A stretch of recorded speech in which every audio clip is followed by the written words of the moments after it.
Well, in the current housing market, less really might be more for those who aren't ready to buy a house. So according to new census data, Seattle leads the nation in purchasing single-room homes compared to all other big U.S. cities. Joining me to talk not only about the one-room housing, but the trend of downsizing is the CEO and founder of Rexmont Real Estate, Adriano Tori. Thank you so much for being here today. Thank you for having me. This is an interesting topic to get into.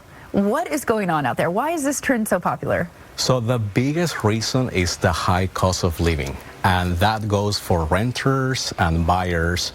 And so Seattle's housing expenses are 112% higher than the national average. Wow. The housing shortage also is another contributor to this trend. And that, there are many factors that go into that. One of them is the current rapid growth in the booming tech industry, but also construction costs, and you also see the strict zoning and land use regulations play a factor where many developers are having a hard time trying to keep up with the growth. And the other part to keep in mind is, as you and I know, Erin, Seattle is a vibrant and is a great community or city to be part of, and many people feel attracted to it.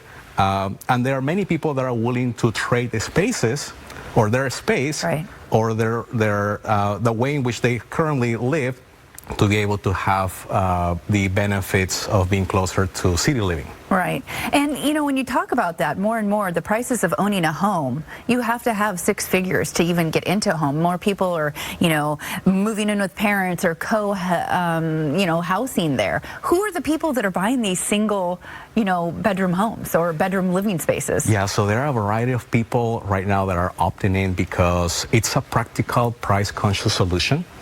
We're also seeing different life events, going through a divorce, becoming an empty nester, moving to the city, people who are basically just getting a new job here in the Seattle area, and everywhere in between.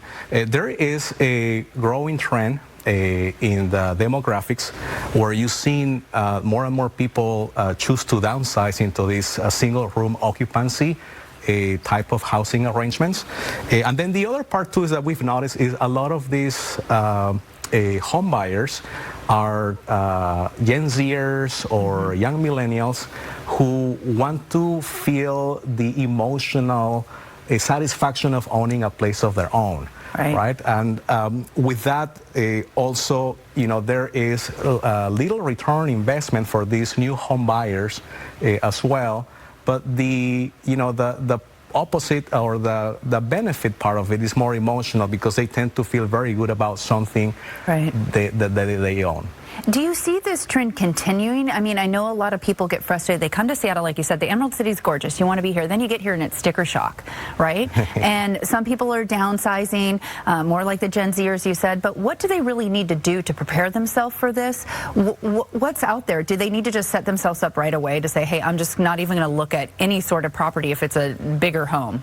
Sure, yeah. So similar to any moving situation, for people to look into this option, into their downsizing or even for upsizing, they need to take a hard look to what their non-negotiables are and what they decide to give up. Okay. Right now, with obviously with downsizing, there are different factors that come into it. And given the fact that there are certain compromises that people need to do, one of those non-negotiables may be for folks to get non-negotiables desired will be for folks to get new appliances for their new homes that are energy efficient. Another part of this as well is that people are becoming more environmentally aware of the environmental concerns that are going on right now, in the area, and they may also be shifting into smaller homes to have more energy efficient arrangements, basically lower bills. And then the other part too is that, before somebody is looking into downsizing, they should really look into how much flexibility they need or want. Because once we are able to make a decision on that, then it's easier to have more clarity as to what people are willing to pay and then ultimately how small they want to go. Yeah, for sure. Well, I mean, everybody can downsize. You know, I recently moved, trying to do a little bit of a remodel, and you purge a lot of stuff and you really realize you don't need that much space, really, if you want to live close to the city. Now, I want to ask about the trends of percentage rates and what's going to be happening as we look to the future. I know that we talked earlier before how they dropped to near 5%. What is your prediction as we go to Q4? So as we wrap up the year, we are going to see a market that is very much steady. So we are not going to see a lot of a shake-up when it comes to the local market in the area. You know, as part of what the transition is for the fall and also the winter, these are times where real estate is not booming.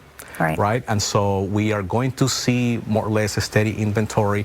But the one thing to keep in mind is that because there is shortage of inventory and the home prices are still very high, we are not going to see a tremendous impact on pricing, even though the rates are going back up, you know, in this current market. No, say it isn't so. I know we can always count on you. Adriano, Tori from Rexmont, thank you so much for giving us all this information about what's going on in the market out there. Always a pleasure. Okay, until next time, my friend.